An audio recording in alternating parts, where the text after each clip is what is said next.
Hello दोस्तों, आज हम करप्शन के बारे में बात करेंगे कि करप्शन के कारण क्या होते हैं।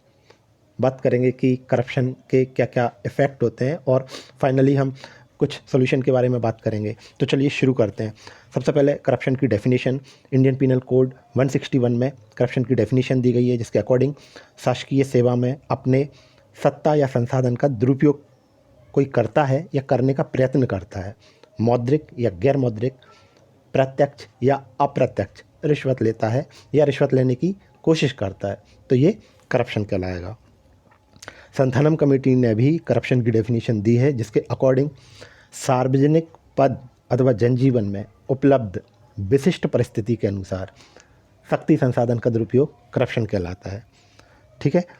अब जो करप्शन है, किसी को बिल्कुल मोनोपोली मिली हुई है, उसका एकाधिकार है, उसी को सारी डिसीजन लेना है। इसके बाद उसको कुछ विवेकाधीन शक्तियाँ मिली हुई हैं, जिसमें उसको डिसीजन की पावर है और उसके पास कोई अकाउंटेबिलिटी नहीं है, जवाबदेही नहीं है, तो ऐसी कंडीशन में करप्शन होता है। बात करेंगे कि करप्शन के क्या क्या कॉजेज़ होते हैं। सबसे पहला तो आप ये कह सकते हैं कि एथिक्स वैल्यूज़ का पतन हो चुका है, नैतिक मूल्यों का पतन हो चुका है, इसके कारण करप्शन होता है। दूसरा, जो नौकरशाही है, गवर्नमेंट कर्मचारी है, तो इनके बीच में साठगांठ रहती है, गठबंधन रहते हैं और ये मिलजुल के करप्शन करते हैं। तीसरा, आप ये कह सकते हैं कि करप्शन को सॉल्व करने के लिए, इसके निवारण के लिए जो लॉ है वो इनएफिशिएंट है या है ही नहीं। ठीक है। आप आगे ये कह सकते हैं उपभोक्तावादी संस्कृति, मतलब काफ़ी ज़्यादा सोसाइटी जो है वो मटेरियलिस्टिक हो गई है, कैपिटलिस्टिक हो गई है, उपभोक्तावादी हो गई है, पूंजीवादी हो गई है। ठीक है, भौतिकवादी हो गई है।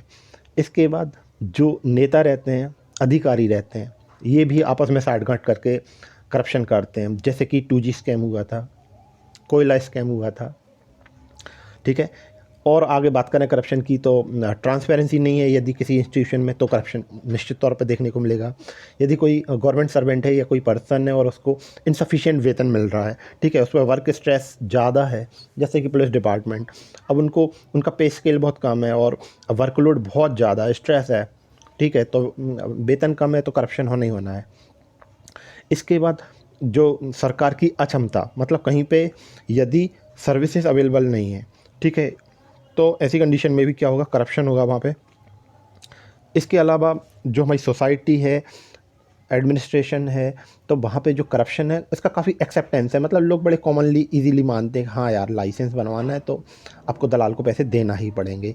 ठीक है। इसके अलावा भाई भतीजावाद, ग्लोबलाइजेशन, स्वार्थ, आर्थिक विषमता, तो ये और भी कई सारे कारण हो सकते हैं करप्शन के। ठीक है। इसके अलावा भी कुछ और कारण बता देता हूँ मैं आपको। जैसे कि हमारी कंट्री है, अब यहाँ पे कठोर दंडों का अभाव है, मतलब कोई करप्शन कर रहा है, पकड़ा भी गया तो उस पर आपने कई सारे देखे होंगे, रंगे हाथ पकड़े जाते हैं, अधिकारी भी पकड़े जाते हैं और निचले स्तर पे भी पकड़े जाते हैं, लेकिन वो छूट जाते हैं। ठीक है, तो कठोर दंडों का अभाव है। इसके अलावा राजनीतिक प्रश्रय मिलता है कि चाचा विधायक हैं हमारे, ठीक है, तो कोई पकड़ा जाता है या कुछ भी होता है तो ये सिस्टम में आप देखते हैं कि उनको राजनीतिक प्रश्रय मिलता रहता है। जो गवर्नमेंट सर्वेंट रहते हैं तो अब उनके लिए एक स्पेशल प्रोविज़न किया गया है कि इनको नहीं कर सकते, आर्टिकल 311, ठीक है, तो इसमें उनको संरक्षण दिया गया है। पॉलिटिकल प्रेशर रहता है, कठोर दंडों का अभाव है, इनएफिशिएंट इंस्टीट्यूशन, ठीक है, तो ये सही से काम नहीं कर रहे हैं। तो इस तरह से जो करप्शन है, ये मैंने आपको बताया कई सारे इसके कॉजेज़। अब हम देखते हैं कि जो करप्शन रहता है तो इसके इफ़ेक्ट क्या क्या होते हैं। करप्शन के कई सारे इफ़ेक्ट होते हैं। सबसे पहला तो आप यही कह सकते हो कि प्रशासनिक अकर्मण्यता में वृद्धि। कहने का मतलब ये हुआ कि भैया रिश्वत के बगैर काम नहीं होगा आपका, आपकी फ़ाइल को प्रोसेस ही नहीं करेंगे। ठीक है, तो जो मशीनरी रहती है वो इनएफिशिएंट हो जाती है। ठीक है, लाल फीताशाही, रिश्वत दो फ़ाइल आगे बढ़ेगी, नहीं तो नहीं बढ़ेगी। इसके अलावा एडमिनिस्ट्रेटिव एक्सपेंडिचर में वृद्धि हो जाती है। ठीक है, तो गवर्नमेंट आपको कोई फैसिलिटी देना चाह रही है, ठीक है, और यदि वो लीकेज हो रही है, करप्शन हो रहा है, ठीक है, तो वही सारी सर्विसेज आपको अवेल कराने के लिए गवर्नमेंट का ज़्यादा खर्चा होने वाला है। ठीक है, तो सरकार का जो कोष है उसको हानि होती है, प्रशासकीय जो व्यय है उसमें वृद्धि हो जाती है। इसके अलावा प्रशासकीय अकुशलता में वृद्धि होती है। ठीक है, राष्ट्रहित को हानि होती है। सरकार एवं व्यवस्था पर जो पब्लिक है उसका अविश्वास बढ़ता जाता है, सोसाइटी में इनइक्वालिटी बढ़ती है, ठीक है। इसके अलावा पब्लिक का जो वेलफेयर है वो कम होता जाता है, जस्टिस में कमी होती है, क्वालिटी ऑफ सर्विस डिग्रेड हो जाती है, ठीक है। डेवलपमेंट के जो प्रोसेस रहते हैं उनमें भी बाधा पहुंचती है। तो मैं आपको बता रहा था कि करप्शन के कारण क्या क्या इफ़ेक्ट होते हैं। अब हम बात करेंगे कि इसको हटा कैसे सकते हैं, इसको सॉल्यूशन क्या हो सकता है करप्शन के लिए। देखिए, कुछ तो इंस्टीट्यूशनल सॉल्यूशन हो सकते हैं, जैसे कि जो गवर्नमेंट है उसने सीवीसी बनाया हुआ है, सेंट्रल विजिलेंस कमीशन, ठीक है। तो ये करप्शन की देखरेख करता है।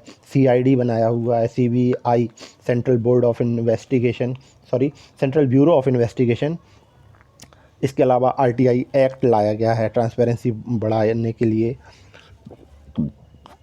Sorry RTI right to information, ठीक है। लोकायुक्त है होते हैं, लोकपाल होते हैं, ठीक है। इसके अलावा जो सिविल सर्वेंट्स रहते हैं तो उनके लिए भी कोड ऑफ कंडक्ट डिसाइडेड रहते हैं। तो इस तरह से ये करप्शन को दूर करने के लिए इंस्टीट्यूशनल होते हैं। नॉन इंस्टीट्यूशनल में आप ये कह सकते हो कि और ज़्यादा सोसाइटी में लोगों को एजुकेशन दी जाए, सोशल जैसे लोगों का बायकॉट करा जाए, ठीक है। तो इस तरह से जो करप्शन उसको कम कर सकते हैं। इसके अलावा जैसे जो गवर्नमेंट सर्वेंट रहते हैं उनको आर्टिकल 311 के तहत प्रोटेक्शन दिया हुआ है, तो इस तरह के जो प्रोविज़न है उनको हटा सकते हैं आप, ठीक है। जो लॉ हैं, नियम हैं, उनको बदला जा सकता है, साक्ष्य अधिनियम में बदलाव लाए जा सकते हैं, ठीक है। संस्था या जो इंस्टीट्यूशन है उनको और ज़्यादा स्ट्रॉन्ग किया जा सकता है, चुनाव में रिफॉर्म करे जा सकते हैं।